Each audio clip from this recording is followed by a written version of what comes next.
Welcome to Digital Rack Gear and welcome to my studio. Thanks for coming back to the channel. It's been a long time since I posted, and this is the promised, long-awaited video on clearing your space.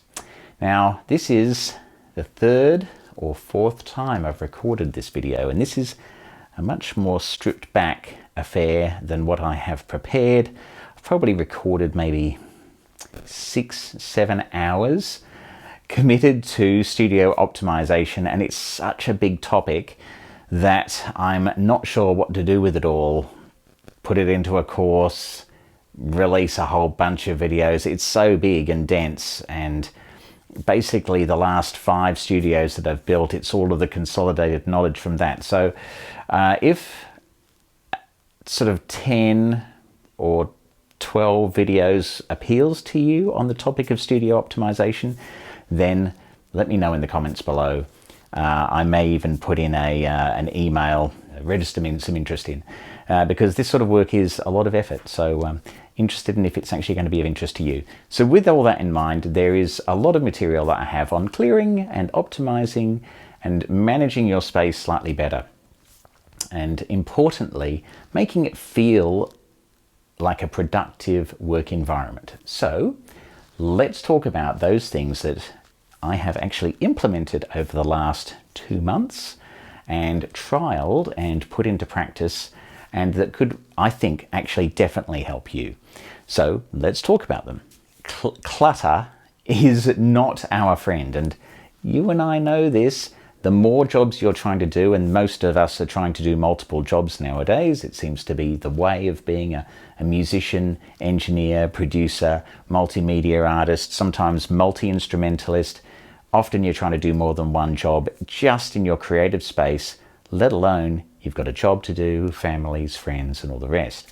So often your space is going to be compromised, and really, in order to maximize the value and the time you're having in your space, you want to optimize and maximize the value you get out of that space so that you can commit the right amount of time to the other things you've got in your life.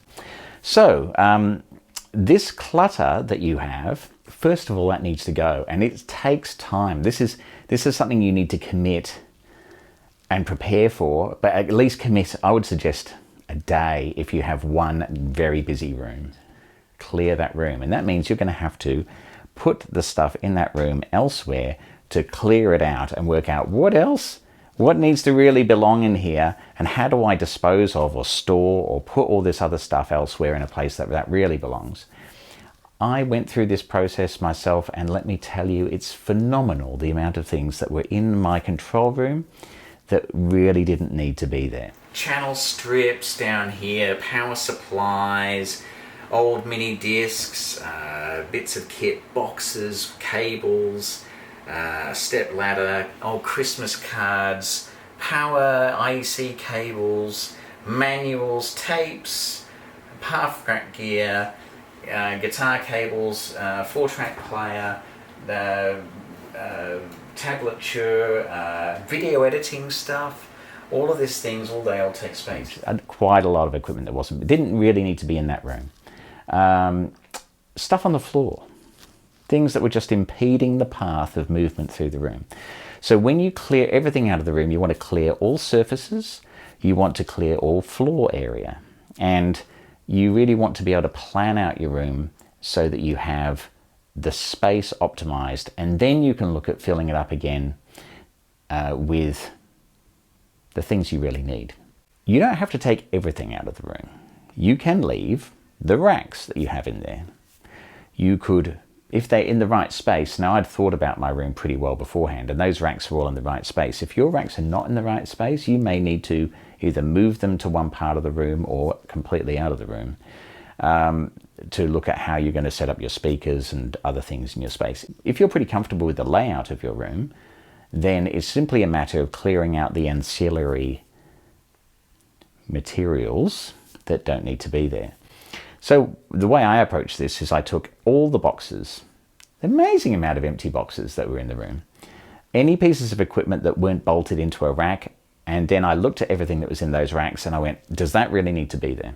Every single instrument in there, keyboards, guitars, Anything that didn't need to be in there for this optimization process, I took out. So what you need to focus on are all the surfaces in your space. Each rack is likely to have a top on it. And in this case, you can see that there is one piece of equipment on here that will go eventually probably behind. But this had a lot of stuff on it. Now it just has the plan. And really you want to get to a point where you don't really have anything on here other than the very few things you need to drive your studio. By the way, if you tune in 2-3 days time, we're going to have a video on how I've optimized this rack.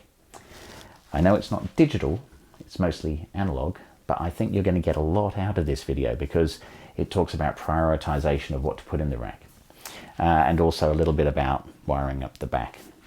So hopefully these tips, and I'm going to pop them down here. One, you need to go through a declutter process. Clear out those things that are not really supporting the music or media work or recording work or writing work that you're doing in that space. Clear out as much as you possibly can. Find new homes for things that don't belong there. Look out for under your house, in your garage, in your basement, anywhere else that you put in plastic tubs, things that you don't need or need to put aside, empty boxes, cables that are not in use. Even get rid of pieces of equipment out of there that are broken or otherwise not working. I was brutal about this, and I would suggest that you kind of need to do the same unless you are going to be less than optimized. The second thing to look at is realistically how that room is going to operate, what things you need to then put back in. So once I've cleared out the room, I had a lot of clear surfaces like this, and then I thought, okay, I need to put a computer screen on that one, and that computer screen is going to be for this particular job. And I'm also going to put that piece of equipment on top of that rack because it's going to work on that particular job. But I was very, very selective, and I still need to be more selective because things can creep in. Clearing the visual space is very important. Why is it important? Because if you're in any kind of space at all, but the smaller the space, the more stuff you have in it, the busier it feels. So to maximize the feeling of space in your room, it's good to be able to see the walls. That means you need to be able to see over pieces of equipment which are either hip height, shoulder height, or higher. Now this is waist height, right?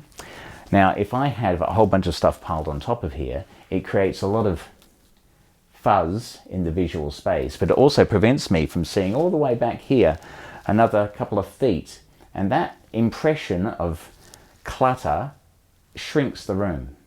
Right? It actually shrinks the size of the room. The floor and the view are the important parts. We need to be able to traverse both physically and visually. The other thing I've done here when I've optimized this rack is I've rationalized the amount of space behind it. When I've measured up this room, which is part of the process I'm also going through, it's amazing the amount of space I've left behind racks in order for me to sneak in behind there and unplug or plug something in. That is being eliminated, and they are now further back against the wall, and there is a big advantage to that. Two, actually. One, the room gets bigger because the surfaces facing us are further back, and also the floor space, there's more of it. So there's more space for people to be in here. So there's a lot of advantage in giving yourself the visual space as well as the floor space. Try and maximize that. So decluttering does that. Clearing space behind racks and really optimizing and pushing those racks back as far against the wall as possible is going to help. So visual space, very important. See the walls if possible. Here's another interesting point. I have an amount of artwork in this room, and I have guitars hanging on the wall, and it looks great, right? However, the smaller rooms, and I have a small room as well. This is the live room where there's drums and other stuff happening. In my control room, it's a lot smaller. It's basically a small to medium-sized bedroom. Because that room is a lot smaller, there's less room on the walls for artwork. I have a couple of computer screens, but anything I put on the walls from there is going to create more busyness because the room is busy enough with racks. Having space around the artwork or having space around your computer monitors will give it a sense of spaciousness. Having too much on the walls, even if it's for visual support, like pieces of artwork, for this one, which is an album or single cover of mine, I love that. It's fantastic. But it's right next to a computer screen. Is it the best? There's a lot of other space over here, so I've kind of balanced it out. You'll also notice, I don't know if you can see, this is a set of mic leads over here which come down from up above the drum kit. And I've taped them white. I don't want black mic leads just hanging down. I'm trying to minimize the amount of distraction as possible. So just little things like that to try and beautify, simplify, declutter the eye will help you. So there's some tips, hopefully good for today. Next episode is all about this beast of a rack that I've just finished.